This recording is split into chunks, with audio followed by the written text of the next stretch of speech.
जय हिंद दोस्तों। देश में किसानों और महिलाओं के लिए कौन कौन सी योजनाएं चलाई जा रही है, आज के वीडियो में 5 बड़ी योजनाओं के बारे में बताया जाएगा। तो आप इस वीडियो को पूरा जरूर देखें और इस चैनल को सब्सक्राइब भी जरूर कर लीजिएगा और इस वीडियो को ज़्यादा से ज़्यादा अपने मित्रों में शेयर जरूर कीजिएगा। आइए जानते हैं देश में कौन कौन सी 5 बड़ी योजना जो महिला और किसानों के लिए जानना जरूरी है। आइए जानते हैं एक एक करके 5 बड़ी योजनाओं के बारे में।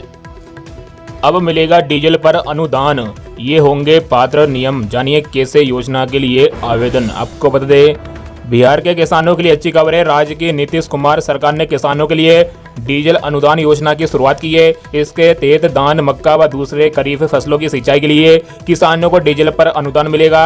इसमें प्रति एकड़ 750 रुपए की दर से प्रति किसान अधिकतम 8 एकड़ खेत के लिए डीजल अनुदान दे होगा। इसके लिए ऑनलाइन आवेदन की प्रक्रिया 26 जुलाई से शुरू हो गई है।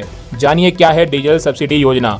बिहार सरकार ने धान, मक्का, जूट, दलहनी, तिलहनी, मौसमी सब्जी, औषधीय एवं सुगंधित पौधे व दूसरे खरीफ फसलों की सिंचाई के लिए किसानों के लिए डीजल पर अनुदान देने के लिए डीजल सब्सिडी योजना शुरू की है। इसका लाभ 26 जुलाई से 30 अक्टूबर 2024 के बीच लिया जा सकता है।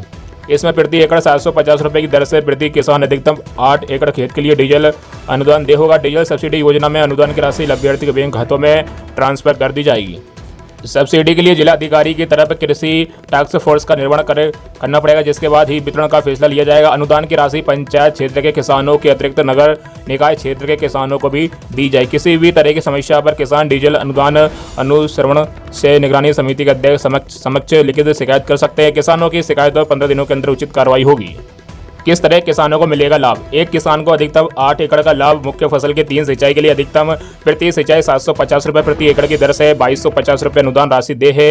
एक किसान को धान का बिछड़ा बचाने धान, मक्का, अन्य खरीफ फसलों के अंतर्गत दलहनी, तिलहनी, मौसमी सब्जी, औषधीय एवं सुगंधित पौधे की एक ही खेत के लिए अधिकतम 3 सिंचाई के लिए 2250 रुपये प्रति एकड़ की दर से अनुदान दे होगा।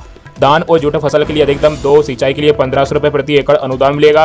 लाभार्थी किसान को अधिकतम 8 एकड़ तक की सिंचाई के लिए अनुदान प्रदान किया जाएगा, जो 9600 से लेकर 14500 तक हो सकता है। खरीफ फसलों के लिए सिंचाई के लिए 30 अक्टूबर 2024 तक डीजल क्रय करने पर अनुदान दे होगा। 15 नवंबर तक सभी किसान सलाहकार, कृषि समन्वयक, हल्का कर्मचारी व पंचायत सेवक अनिवार्य रूप से सभी किसानों के आवेदन का सत्यापन करेंगे और 30 नवंबर तक सभी दावे का भुगतान कर दिया जाएगा। इस योजना के लिए ये सारे दस्तावेज आपके पास होना जरूरी है। किसानों को इसके लिए उनके पंजीयन संख्या, लाभार्थी का फोटो, लाभार्थी का आवास प्रमाण पत्र चाहिए होगा, किसान का आधार से जुड़ा मोबाइल नंबर, डीजल विक्रेता की रसीद और किसान के नाम का बैंक खाते के साथ पासबुक की कॉपी होना चाहिए। अगली योजना है प्रधानमंत्री सूर्य घर योजना। आपको बता दें, मध्य प्रदेश में अब सोलर ऊर्जा के प्रति रुझान बढ़ता जा रहा है। सरकार के कुछ आंकड़े इस बात की तस्दीक करते हैं कि इंदौर के बाद अब राज्य अन्य शहरों में भी इनकी ग्राहक संख्या बढ़ गई है। सोलर पैनल से बनने वाली ऊर्जा की रीडिंग और बिल्डिंग भी चल रही है। सौर ऊर्जा की ओर से पश्चिम मध्य प्रदेश में आम लोगों मौजूदा बिजली उपभोक्ताओं की रुचि में सतत बढ़ोतरी देखने को मिल रही है। रूप टॉप सोलर नेट मीटर योजना के तहत अब तक मध्य प्रदेश पश्चिम क्षेत्र विद्युत वितरण कंपनी के कार्य क्षेत्र मालवा निवाड़ अंचल में 15,580 उपभोक्ता जुड़े हैं। सभी 15,580 स्थानों के उपभोक्ताओं को बिजली बिल में काफ़ी रियायत मिल रही है। लोगों की बढ़ती रुचि के कारण हरियाली संरक्षण एवं प्रदूषण से मुक्ति की भावना का भी संचार हो रहा है। मिली जानकारी के अनुसार प्रधानमंत्री सूर्य घर योजना के प्रारंभ के बाद रूप टॉप सोलर मीटर लगवाने वालों की संख्या में तुलनात्मक तेजी आई है। इंदौर महानगर के साथ ही उज्जैन, देवास, रतलाम जैसे बड़े शहरों में सौर ऊर्जा के प्रति रुझान में सतत बढ़ोतरी देखी गई है। इसी कारण फरवरी से जुलाई माह के दूसरे सप्ताह तक करीब 4.25 लाख उपभोक्ता इस योजना जुड़े हैं। इन सभी के घर परिसर छतों पर पैनल से लग चुकी है। इनसे उत्पादित ऊर्जा की विधिवत रीडिंग बिलिंग भी जारी है। तोमर ने बताया कि 3 किलोवाट तक के संयंत्र पर 78,000 रुपये की सब्सिडी भी केंद्र शासन की ओर से सीधे उपभोक्ताओं के बैंक खातों में प्राप्त हो रही है। तोमर ने बताया कि सौर ऊर्जा उत्पादन में पर्यावरण संरक्षण की भावना को बढ़ावा मिल रहा है, क्योंकि सौर ऊर्जा उत्पादन में ना कोयला लगता है, ना ही पानी की आवश्यकता होती है। साथ ही ये ऊर्जा प्रदूषण रहित ऊर्जा होती है। पीएम सूर्य घर योजना क्या है, आपको बता दें, प्रधानमंत्री नरेंद्र मोदी द्वारा यह घोषित की गई एक नई योजना है। इस योजना के तहत निर्धन और मध्यम वर्गीय परिवारों के घरों की छत पर सोलर पैनल लगाए जाएंगे। अनुमान जताया जाता है कि इस योजना से करोड़ों लोगों को बिजली बिल में कमी आएगी। साथ ही अब लोग ग्रीन एनर्जी का भी लाभ ले पाएंगे। इस योजना के आरंभ में 1 करोड़ लोगों को पीएम सूर्य घर योजना से जोड़ने का लक्ष्य रखा गया है। अगली योजना है किसानों के लिए पीएम किसान सम्मान निधि योजना।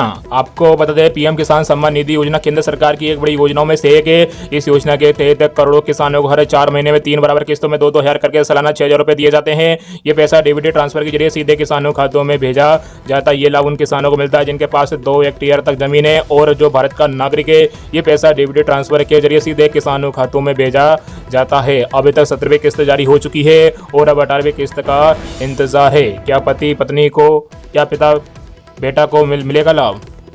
पीएम किसान योजना को लेकर अक्सर ये सवाल सामने आते हैं कि क्या पीएम किसान योजना में पति पत्नी या पिता पुत्र या फिर परिवार के एक से ज़्यादा सदस्यों को सम्मान निधि की राशि लाभ मिल सकता है? क्या एक से अधिक सदस्य इसके लाभार्थी हो सकते हैं? तो इसका जवाब है ना। क्योंकि सरकार ने नियमों के मुताबिक पीएम किसान योजना का लाभ परिवार के एक ही सदस्य को मिल सकता है। अगर एक परिवार में एक से अधिक सदस्य स्कीम में आवेदन करते हैं, ऐसे में उनके आवेदन को रद्द कर दिया जाएगा। इस कारण एक परिवार में सभी सदस्य इस स्कीम का लाभ नहीं ले सकते। अगर परिवार में पति पत्नी या फिर पिता पुत्र या एक से ज़्यादा सदस्यों को लाभ मिलता है तो उनसे राशि वसूल की जा सकती है। केंद्र सरकार ने भी कई बार स्पष्ट कर चुकी है कि पीएम किसान योजना का लाभ एक किसान परिवार में सिर्फ एक ही सदस्य को दिया जाता है। इस योजना के लिए 3 दस्तावेजों को बिना नहीं मिलेगी अगली किस्त। ध्यान रहे ये लाभ केवल उन किसानों को मिलेगा जिन्होंने ई-केवाईसी के साथ बैंक खाता, आधार से लिंक और भूमि सत्यापन करवा लिया है। अगर अगली किस्त का लाभ चाहते हैं तो ई-केवाईसी जरूर करवा लें। न करवाने पर किस्त हट सकती है। ई-केवाईसी के अलावा भू सत्यापन करवाना भी सभी किसानों के लिए अनिवार्य है। अपने आधार कार्ड को बैंक खाते लिंक करवाएं। न करवाने पर आप किस्त के लाभ से वंचित रह सकते हैं। वही पीएम किसान सम्मान निधि योजना की 18वीं किस्त अक्टूबर महीने में कभी भी जारी हो सकती है।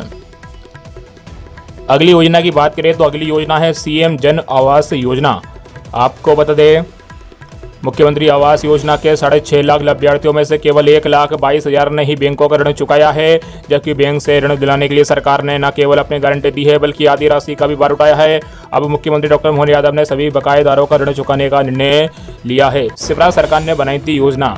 आपको बता दें इसके लिए पंचायत एवं ग्रामीण विकास विभाग ने सभी बैंकों से बकायेदारों का विस्तृत ब्यौरा मांगा है ताकि एक मुश्त ऋण माफी योजना बनाकर कैबिनेट के सक्षम प्रस्तुत की जा सके। वर्ष 2010-11 में ऐसे आवासहीन लोग जो प्रधानमंत्री आवास ग्रामीण की सूची में शामिल नहीं हो पाए थे, उनके अपने आवास का सपना पूरा करने के लिए शिवराज सरकार ने मुख्यमंत्री आवास योजना बनाई थी। इसके लिए 6.5 लाख परिवारों को चयन हुआ। इसमें 50,000 रुपये राज्य सरकार ने अपनी ओर से दिए और इतनी ही राशि का ऋण बैंकों से सुकृत कराया। 15 वर्ष में ये राशि चुकाई जानी थी, लेकिन 1,22,000 लाभार्थियों ने ऋण चुकाया। 5,28,000 बकायेदारों का ऋण चुकाने के लिए मुख्यमंत्री की घोषणा के बाद पंचायत एवं ग्रामीण विकास विभाग योजना बना रहा है। राज्य सरकार ने 8 वर्षों में 3,020 करोड़ रुपए स्वीकृत किए थे। ब्याज रहित राशि 6,045 करोड़ रुपए हो गई। इसमें से अब तक सरकार अपने हिस्से के 3,700 करोड़ रुपए बैंकों को दे चुकी है। 2,345 करोड़ रुपए बकाया है।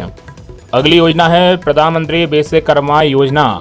आपको बता दें केंद्र सरकार द्वारा विश्वकर्मा समुदाय के 140 से अधिक वर्गों के लिए पीएम विश्वकर्मा योजना की शुरुआत की है। इस योजना के माध्यम से सरकार इन वर्ग के लोगों को सस्ती दरों पर ऋण उपलब्ध कराएगी। सभी विश्वकर्मा समुदाय की जातियों को इस योजना का लाभ लेने के लिए ऑनलाइन माध्यम से आवेदन कर सकते हैं।